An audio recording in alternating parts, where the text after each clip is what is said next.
ধূমপান বিষপান একথা নতুন নয়। বিড়ি সিগারেট কিংবা তামাক পাতা সেবন একই রকম ক্ষতি বলে আশা করা হয়। সরাসরি হৃদরোগ ও ফুসফুসের ক্যান্সার ছাড়াও অনেক ধরনের রোগের গৌণ ভূমিকায় কাজ করতে থাকে এই তামাক পাতা। সম্প্রতি এক গবেষণায় দেখা গেছে এইসব শারীরিক সমস্যা ছাড়াও মানবদেহের ডিএনএর স্থায়ীভাবে রূপান্তর ঘটাতে পারে। রূপান্তরিত ডিএনএগুলো মারাত্মক রোগ তৈরিতে গুরুত্বপূর্ণ ভূমিকা রাখে।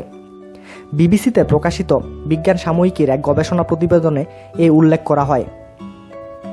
গবেষকরা দেখেছেন যারা দিনে 20টি সিগারেট পান করেন তাদের প্রতি বছর ফুসফুসে 150টি, কণ্ঠনালীর 97টি, মুখের 23টি, পিত্তথলির 18টি, যকৃতের 6টি কোষ স্থায়ীভাবে রূপান্তরিত হয়ে যায়।